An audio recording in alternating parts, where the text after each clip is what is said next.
It's time for Two Guys and a Goalie with Dustin Nielsen, Matt Cassian, and the goalie, Joaquin Gage.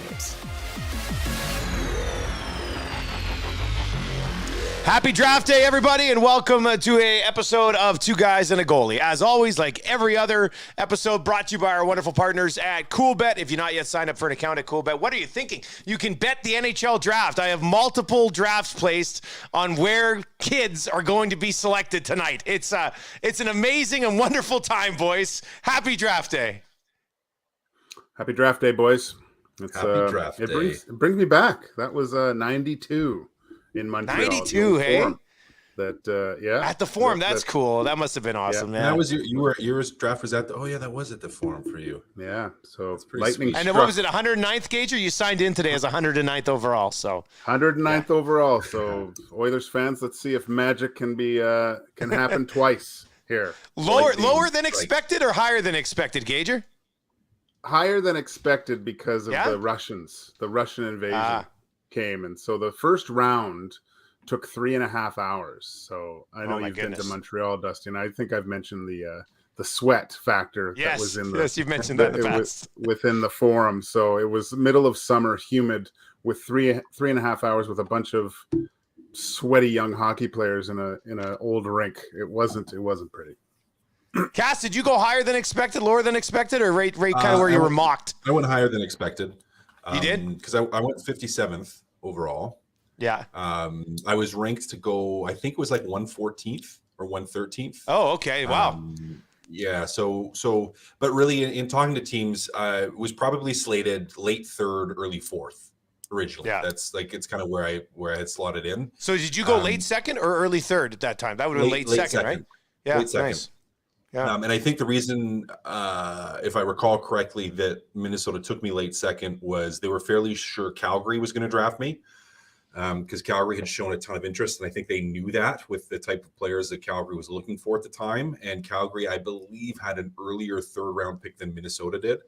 And so they were like, well, if we're going to take them, we probably have to take them now. Otherwise, we're not going to get them in the third round. I think that's what happened. So it bumped me up the order a little bit, which was nice. You know, now I can hang my hat on that, even though I definitely wasn't of the quality of a second round pick. Second round pick, Matt Cassian with us here on Two Guys and a Goalie today. It does sound great. It really does. I don't know, I know the top end guys go through a ton of interview processes and things like that. What was the pre-draft? I know we've had some draft stories before, but I don't think we talked about this. What was the pre-draft approach like for you guys? Well, mine was different. So Gager can maybe talk about his, because we were heading into the lockout. We were coming from the lockout, right? That's 2005. And so like the draft was held at a hotel room. Only the guys that were ranked in the top 15 got to go to the draft. Everyone else just stayed home. So it was a little bit different because you didn't have to go through the whole process of interviewing like with every single team. It was almost like you interviewed with the teams that were interested. And those teams you interviewed with multiple times. So it was like I interviewed a lot with Minnesota, sat down with them a lot, sat down with Calgary a lot, sat down with the New York Islanders a lot. And there was a couple other teams you sat down or met with their scouts once or twice. But it wasn't quite the same routine as everyone. Oh, actually, I remember I was ranked 104th. That's what it was. 104th, okay. Yeah, and I remember that because I just missed the cutoff for like having to go to the combine. Because I believe it was a top 100 had to go, and I was like 104th in Central Scouting, so I didn't have to go to the combine. That's what it was. So is that a good thing or a bad thing?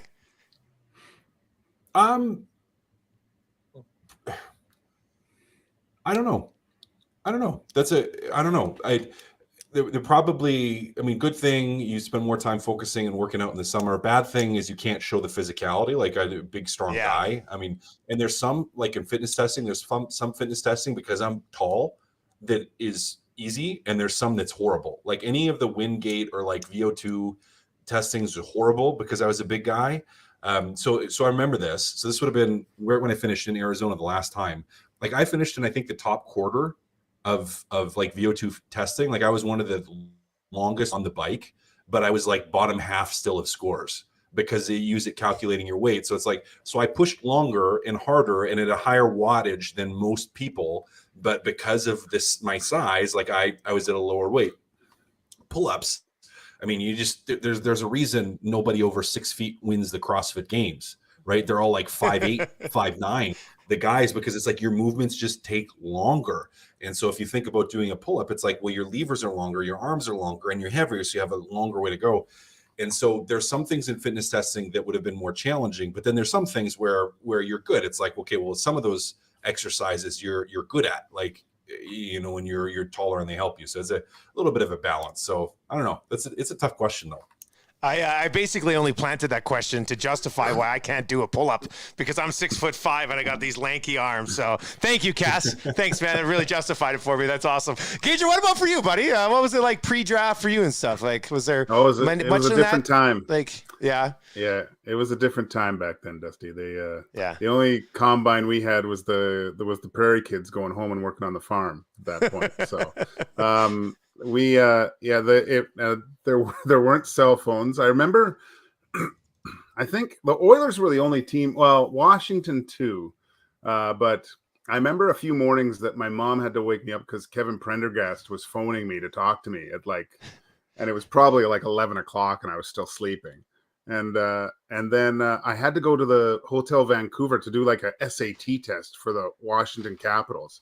And I remember because there was a Metallica concert the night before, and downtown just in Vancouver just was a mess because it was there. You could hear the concert from my house. It was so loud. And but I took that test. Washington didn't show any interest after that. I think I really bombed that test. I was like, oh my God, like this was ridiculous. It was so ridiculous, this test. It was math, and it was all math and weird questions. And I was just let me stop the puck. Just let me stop the puck. Yeah. There's that scene in Miracle where the goalie comes out. What is this? What is this test? This doesn't show me anything. I should have just. It was probably a test to just say, I'm not doing this. I'm not wasting my Saturday doing this stupid test. If you want me, take me. I should have left the room. But you goalies, man, you're all the same. What's funny about that, Gager, is some teams just did some ridiculous things. Like, and I remember the New York Islanders. So even though, like, I interviewed with them after this, but they sat the entire, like, because I was still with Vancouver when they did this. This is before I got traded, because I got traded like that season. I got traded when I got my draft year to Kamloops. So I was still in Vancouver, and I remember getting sat down in a room at a hotel that was close to the practice rink with every other draft eligible prospect on the team. So not just me, but every guy who could get drafted, not guys that were just ranked, not guys that like everybody. Mm-hmm. And we had to do a 3-hour psychological evaluation. So it was like a written test, like on personality and all kinds of things. It was nuts. It was like 3 hours of sitting in a room bored, like filling out all these questions. And even guys that there was no chance they were ever getting drafted were going to do. Now, maybe that's because they wanted to look at stuff and, you know, be able to try to build baselines and develop a system. I don't know, but it was the most ridiculous thing. I remember being like, this is dumb. Like, I get if you're going to draft someone in the first couple rounds, but there were guys there that weren't going to get drafted. We knew that they weren't going to get drafted. It was ludicrous. Yeah, that's bizarre. I don't know why some of those teams. I wish I remember the scout that sat in that room with me, but I looked over at him a couple times, and he looked like he was sticking needles in his eyes, sitting there. Probably was like he was like it's just like, oh my God, this is the worst this thing is ever. My job.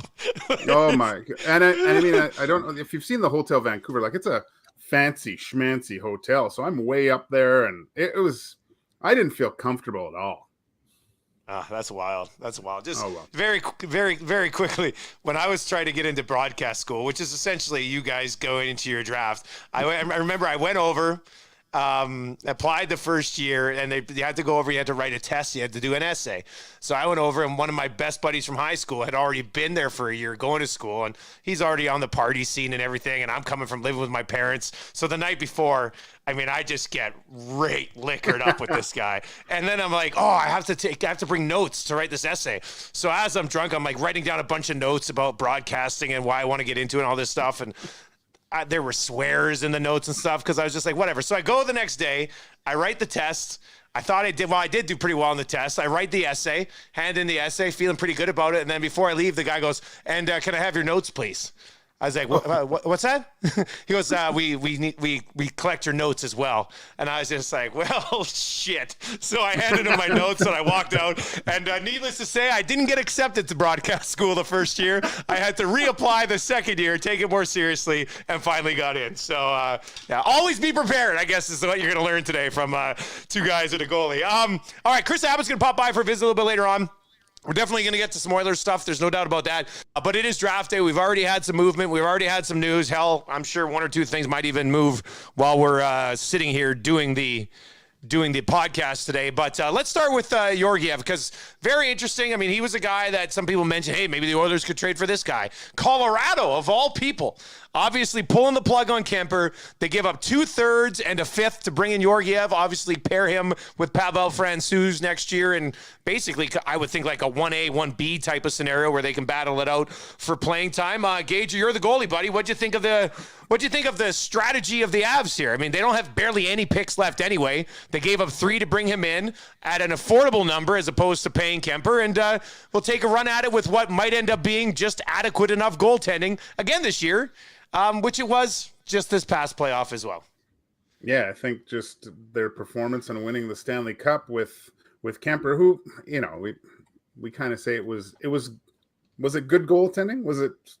Yeah, it was okay goaltending. Yeah, it was okay goaltending. It didn't have to be great because of what they have on the back end. I mean, I'm sure they're probably trying to look at like Johnson's UFA, Manson's UFA, so getting probably those guys back if possible to shore up because their D were great. But I mean, I like it. I like that move.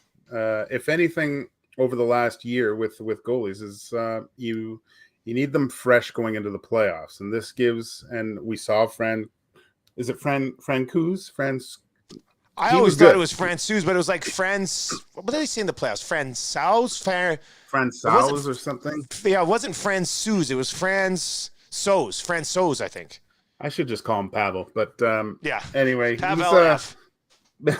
Yeah, he looked good and he played well. So just having that confidence of a goalie playing in the conference finals too, and a young guy that's looking to prove himself. 2 guys battling it out for number 1. That's not unlike an F1 team, Dusty.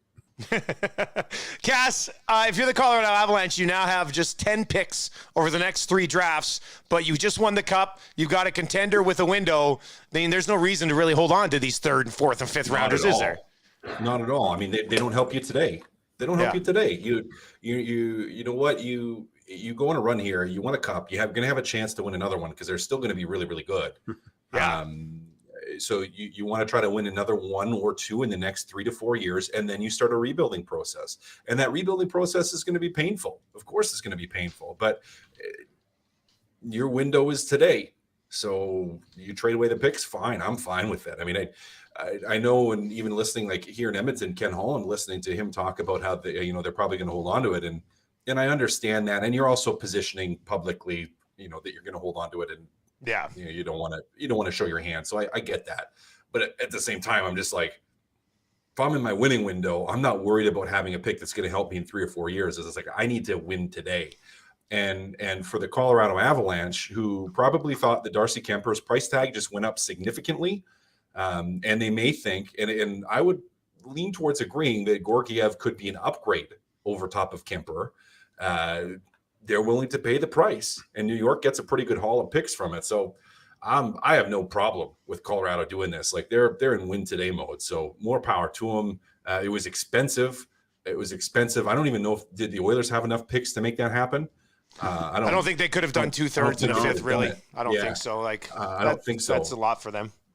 That's a lot. So it's like, yeah. I mean, I get it, Colorado. You're in win now mode. More power to you, Joe Sakic.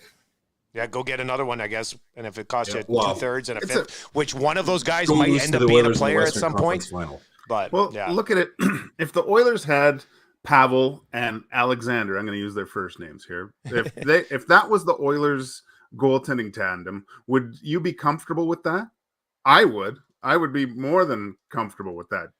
I think it would solidify. I'd be okay with that. Well, what this does is it kicks Kemper back out to the free agent market. Everybody knows. I think Drager tweeted right before we came on that Darcy Kemper, from what they're hearing, is looking for a 6-year deal worth almost $6 million. Basically, what Grubauer got when he left Colorado. And I'm not sure Seattle's loving that deal right now anyway, so I don't know if that's a bad comparison that you really want to have out there. But Gage, I'll throw this one to you, man. Would you rather go after Darcy Kemper for 6 years at $6 million per, or Jack Campbell at 4 or 5 years at $4 or $5 million per? Who do you think is at the top of that list for the Oilers right now, or who should be? I'm going with Campbell, to tell you the truth, Dusty. Just with the injury bug with Kemper, I don't like that. I like Jack Campbell. I think he's a lot of those Leaf games that I watched over last season.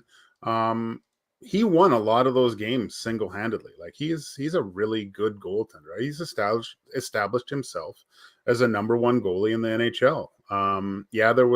There's peaks and valleys, and his dip was right before the playoffs. But again, I don't think you can put the loss in the first round on him by any means. He was still got great numbers, and he just makes the goals that he allowed are good goals. I found in the playoffs. There's none of those kind of leaky ones that you think he should have had, right? So, and that's what the Oilers need. They just need stable, consistent goaltending. I don't think it has to be like out of this world 10 bell saves all the time, but I think it just has to get to that consistent level.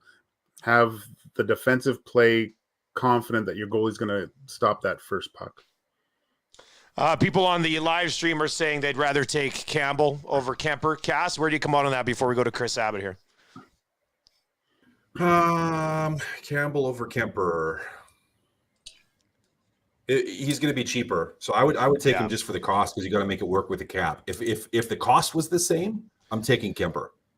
Okay, so you think Kemper is a better goalie, but you like the cost of Campbell? Potentially. I still have doubts about Jack Campbell. I'm not going to lie. I have doubts about him being a number one goalie where Kemper just won a cup.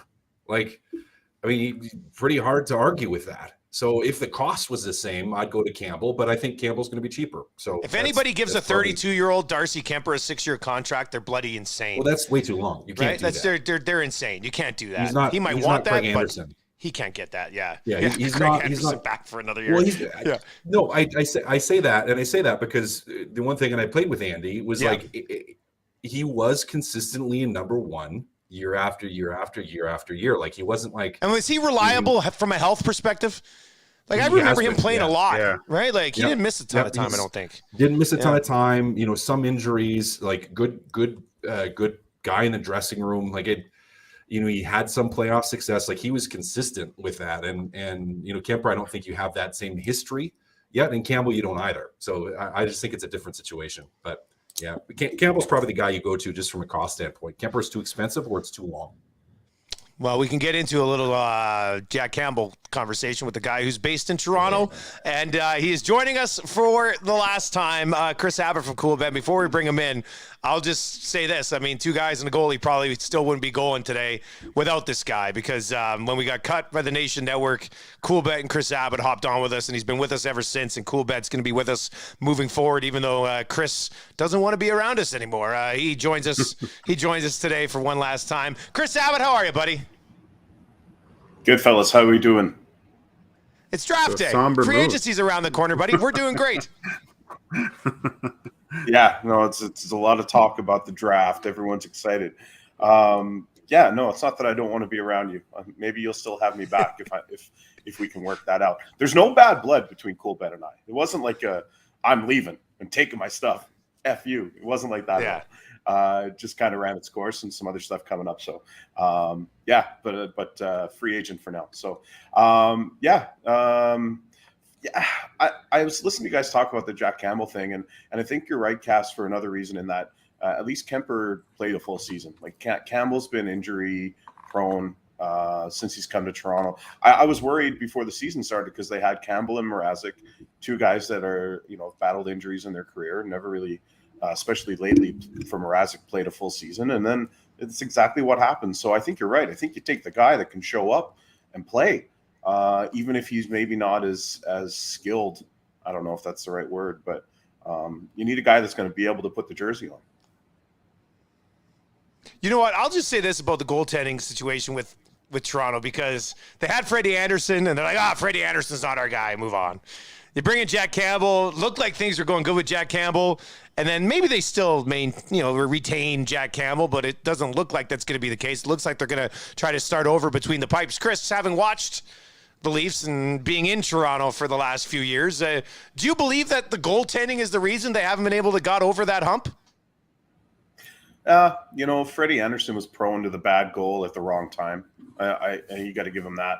He was still prone to it at the wrong time when it came to Carolina when he was healthy as well this year, I think. So I do believe, and the two guys flanking you, Dusty, would have more to say about this. I got to think that just being in this city and the intense scrutiny every time you go to the rink, it's got to wear on you. And I don't care how mentally strong you are. Goaltending is the most mentally difficult position, but to block out that noise every single day has got to be tough. And the fact that the team plays the way they do, with a very skimpy defense core doesn't help matters for goaltenders here either. Campbell took it hard sometimes too, eh? Like, remember him after some games? He's like, "This is 100% on me," and like I always thought it was a little overkill from his side of things. Well, yeah, I was a little bit worried about his mental state to take so much of that blame. Like, I think you could, if you look at the two cities and see how Mike Smith handles himself after a couple bad goals, and Jack Campbell, it's polar opposites, right? Like, Mike seemed to be able to shake it off. But I don't know if Soupy was doing that just to protect his teammates a little bit too, right? Taking that blame and kind of deflecting that way as well. That can be a tactic as because he's an older goalie. He's been around a bit, but and I don't know. I for some reason I like the way Jack Campbell plays, and Chris, you mentioned about the pressure cooker of doing it in Toronto and stuff. And I mean, if the Oilers did make a decision of him coming here, it's not going to get any better with the scrutiny for sure. But at least he's been through it. I mean, if you look at Kemper, Colorado, you're kind of shielded by a lot of other major sports, right? They're not really talking about the bad goaltending as much as Canadian cities. So, well, he was also in Arizona though, with that hot hockey market. So who's talking about it? Goaltending in those markets, right? So I'm looking for, that's another just a box checked for me with Campbell being playing in a Canadian market. Gager, do you think that there's the cost has to be right? Yeah. Gager, do you think there's just a lack of superstar goalies right now as well? Like, everybody out there is just okay, with the exception of a couple? Can I answer that? And then I want to get Gager's feedback.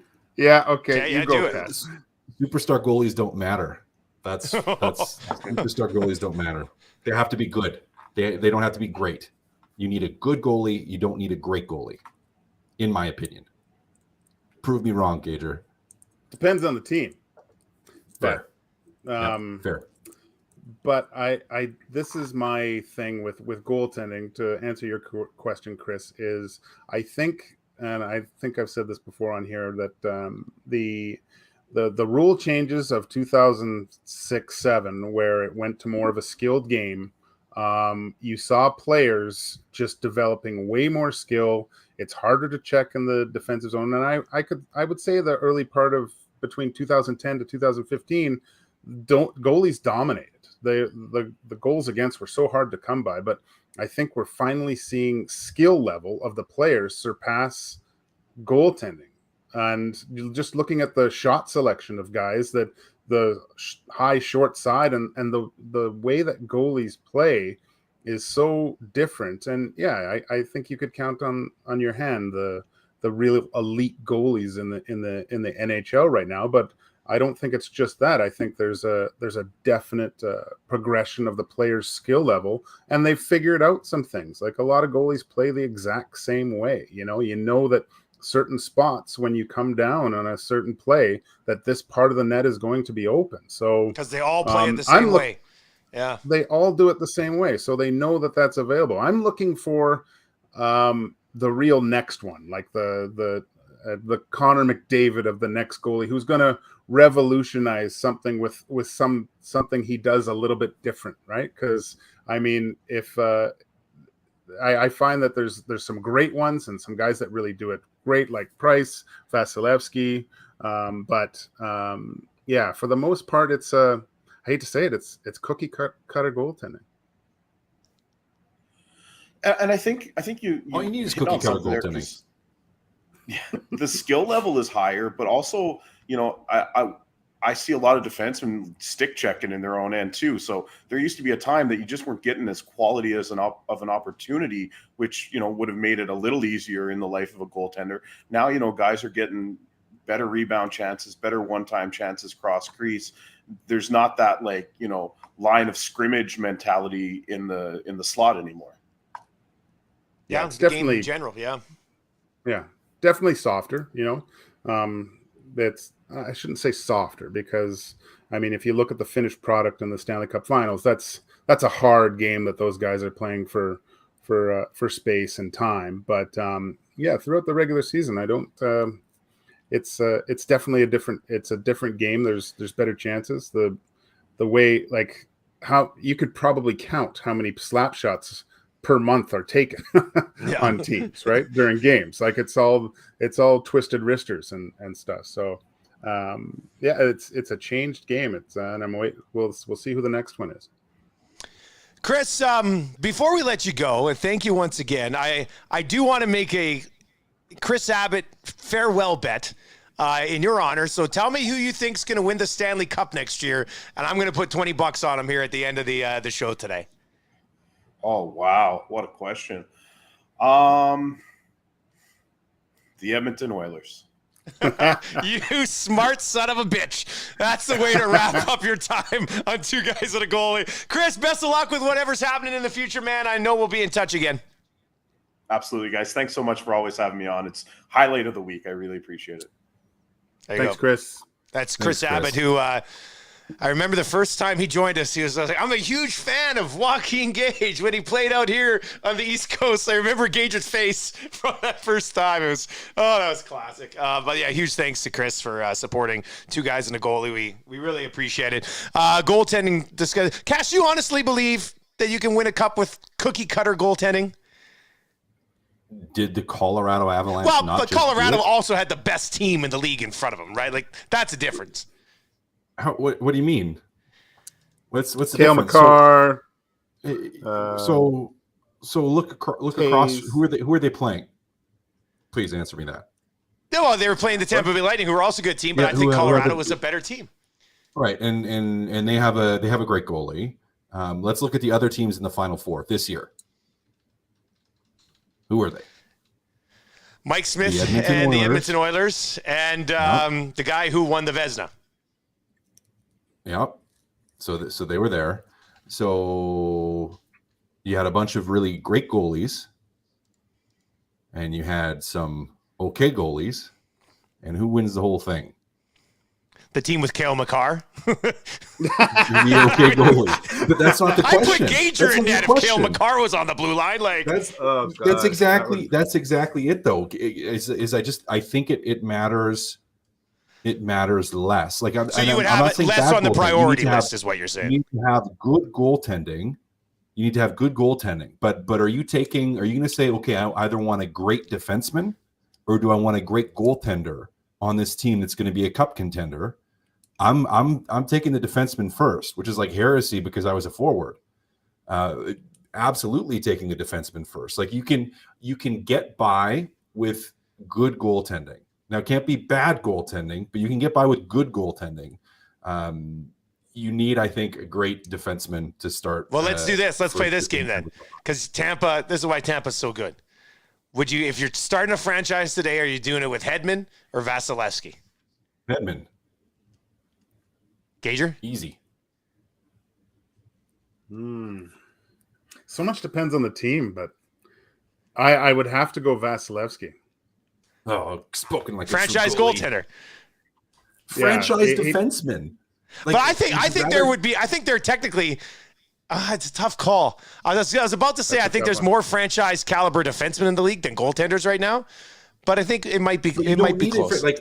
Okay, so and you're also picking an older defenseman who's been at the top for a while. So let's go. Well, I just picked them because they're okay. But there's no goaltender that you would put next to Cale Makar at the same age, right? Shesterkin. Oh, okay, yeah, that's interesting. Let's say young goaltender, just won the Vezina. Steals games in the playoffs. Who are you taking between the two of them? Wow. Let's go full hypothetical then. Let's go young Carey Price or Cale Makar. Who are you picking? Who are you picking? I'm taking Cale Makar in a heartbeat, and I love Carey. Well, you scored 2 goals on Carey Price, so how good is he really? That's a bad hypothetical, Gager. You should have chosen somebody else that casted and scored twice on. But the only reason the Habs did anything in the playoffs ever was because of the brilliance of Carey Price. But did they win a cup? He got to the finals. Did they win it? No, but I don't think if you have tough call. I don't know, throw any goalie in on the Canadians last year and not have, buddy, they're dead last this year without him. Cale Makar. I don't think Cale Makar can take them there. I think it can be more. It's easier to play defense than offense. Well, you still have to have a team. Like, I'm not saying you. Yeah, you still have to have a team. I have to agree with you a little bit with a caveat, Cass, with you have to have good goaltending, but you have to have a goalie, and if he's a good goalie, he has to be, and that's his level. He has to get at that level by April 15th or whenever the playoffs start, right? That's the thing. Like, you can't have bad goaltending. It's super important. So it's incredibly important. All the goalies in the league are capable of playing at a really high level. Yeah. It's different for everyone, but whatever that level is for that goalie, he has to be at that for that next 2.5 months if they even want a sniff of drinking from that. Maybe let me put it this way, because maybe this might be a good summary. I'm going to try to say this slowly to make sure I say it correctly. A bad goalie will sink you. Absolutely. Oh, I know. A great goalie won't necessarily win you a series or a game. And that to me is won't necessarily because you could have a goalie that plays. Look at Shesterkin in the Rangers, a goalie that plays extremely well, that plays great, and you still lose a hockey game. And I think the likelihood there's one goalie on a team, and so I don't know. I don't know. Maybe I'm going all over the place now, but I think you need good goaltending to win. You don't need great goaltending. Great goaltending helps you win. Just like anything, great. It's a really good debate. This is a really good discussion. Like, we'll have to go through an off-season episode and be like, would you rather have Dominic Hasek or Chris Pronger or something along those, things along those lines. Pronger, right? Pronger, I'm taking Pronger. Hasek's ridiculous though. But yeah, no, I get it. Yeah, no, it's a fun debate, definitely. Bottom line is the Oilers need to lock up a goaltender here to play with Stuart Skinner. Without question. We'll get to one other Oilers thing in a second. But Chris Letang, quickly on Chris Letang, your thoughts on the Penguins giving him 6 years to keep him around? I thought that term was a little surprising. I look at it as I'm doing a comparison between him and Darnell Nurse. Okay. Is Darnell Nurse going to be better than Chris Letang throughout the duration of that contract? And I'm like, that's debate. I don't know. That's debatable. Well, man, you hope because Letang's in his late 30s and Nurse is in his prime. I know. Yeah. But he's so good still, man. He hasn't shown any sign of slowing down. And it's 6.5? Man, if you can have a player like him and he's still playing at that high level, I don't have any problem with it. He's the defenseman that Cass was just talking about. I just double checked this. He had a career high for points this year, which is crazy because he's had some really good seasons in the past.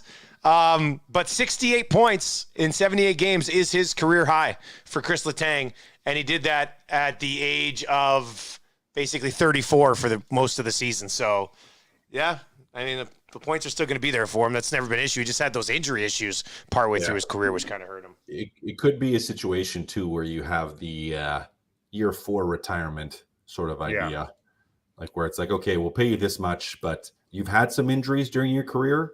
So if you need to have one of those injuries again later and just sit on the LTIR for a year or two, then that's the direction we're going to go. So to me, that's what it is. It's the old, my back is a little sore again. And, if it gets to be too painful towards the end, I think that's what happens. Look for him to be on the LTIR years 5 and 6. All right, let's get to Jesse Puljujarvi here quickly. It's been reported. Rashog said as many as 4 teams had reached out about him. I think Servali said up to 7. Detroit was one of the teams that was rumored to be interested in him, and everybody goes, oh, God, Steve Yzerman and Ken Holland, this does not end well when it's all said and done. But, we've talked about Puljujarvi a little bit. I think the one thing that kind of pops up is, he'll eventually be traded for a similar player who is trying to get his career on track as well. So I'll just straight up ask you guys, if you were Ken Holland, would you trade Jesse Puljujarvi for Filip Zadina in Detroit, who was drafted 2 years after him and has just not found his way yet with the Red Wings either? What do you think? Is that the type of deal that gets done? I don't know enough about Zadina. Like I pulled up his stats and looked at it, high draft pick. He's had some success. I haven't looked at his fancy stats. Yeah, I haven't dove into the analytics on him either. Yeah, so I don't know, and I know I make fun of analytics all the time. I think they are important in helping understand certain things, and so I haven't looked at those yet to try to build a better understanding because I haven't watched them. So tough for me to say. I think you are going to be looking for a player if you do make the trade in that sort of situation. Cass, how much does that help this team to bring in another team's project? That's the thing. The thing, and it's just I just don't know how much. I don't know how much it does. You tell me, people tell me, I think you should trade Puljujarvi, and I'm just kind of like, why though? Like, I'm not, I'm not one of those people where it's like, he's the best defensive forward on the team. Just look at the analytics. I got about 100 tweets at that the other episode. Like, people were just like, look at his, you guys are so dumb. Like, look at his analytics. You trade the best defensive player on the team. Like, Puljujarvi's not the best defensive player on your team, you meatballs. Like, can it? But I'm not excited He's about not bad defensively, though. No. Yeah. No, not at all. Yeah. No, and I'm not saying that either. I'm not saying that either. But what I'm saying is you have to replace everything he's doing and more to make your team a better team. And if you're taking on another team's project, I just don't see you doing it. So I get where you might have some cap things, but you're not bringing in a player that's better than him for less money than him.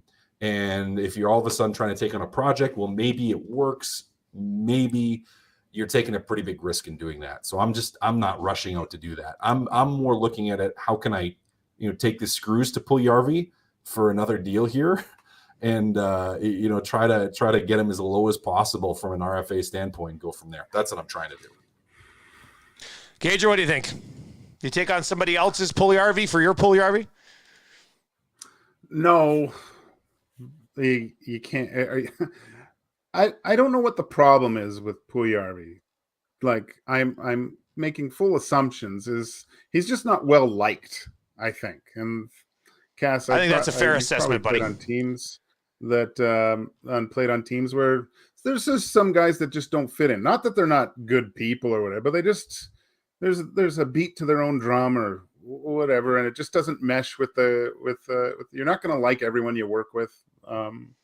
But I think you have to get something that is quite similar back, and I do think that Puljujarvi is that's 15 to 20 goals throughout the regular season that needs to be replaced. I don't think you can put it on some of the new guys like a Holloway to come in and score 15 his first or 20 his first year. I don't think that's attainable, to tell you the truth. So I would definitely not another project. You need someone serviceable coming back, and a similar sort of player. Like, I'm looking at like a big, strong, big-bodied winger to replace that type of style. That's what you need. We'll see how this plays out by the time we do another episode. Yes, Puljujarvi could be on a new team. We'll have some draft picks to certainly talk about. Maybe a JT Miller trade, maybe a DeBrincat trade as well. Let's wrap up there very quickly. Cass, JT Miller had 99 points this year. DeBrincat obviously has the ability to score goals in bunches.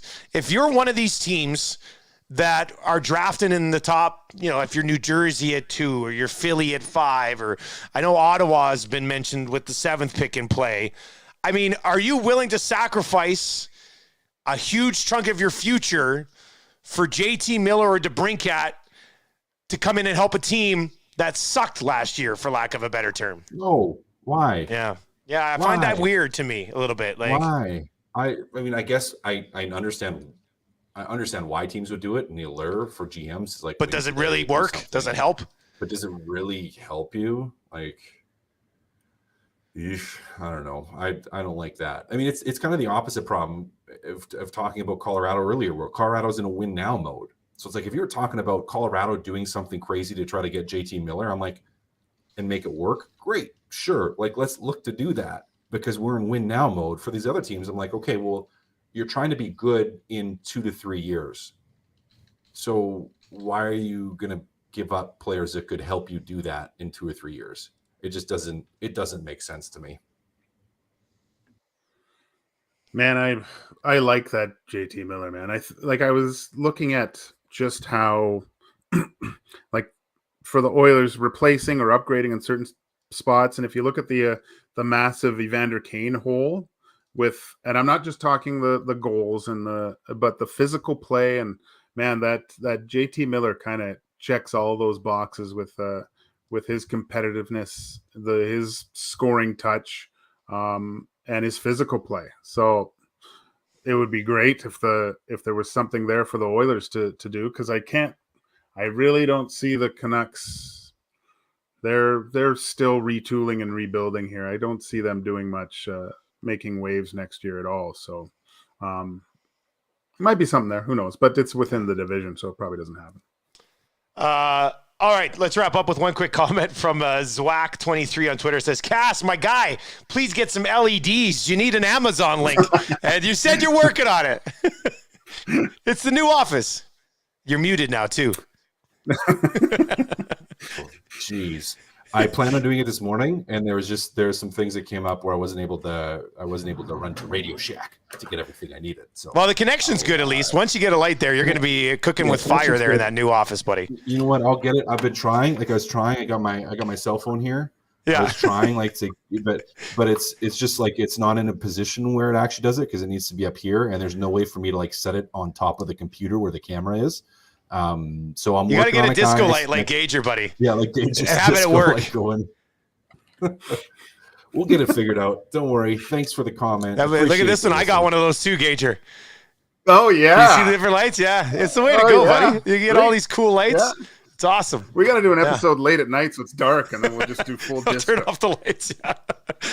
2 guys and the goalie after dark, where it gets real filthy. All right, boys, that's going to do it for another episode of 2 Guys and a Goalie. It's brought to you by CoolBet. When you sign up for an account at CoolBet, use the code 2Guys so they know that we sent. And Pat Gregoire from CoolBet's going to slide in and join us like Chris Abbott. We've had Pat on before. Great dude. Looking forward to that as well. Guys, enjoy the draft. We'll recap what'll be a busy draft weekend, I'm sure, on Monday, and we'll start to set up free agency as well. So have a good weekend, boys. Bye. Later, boys.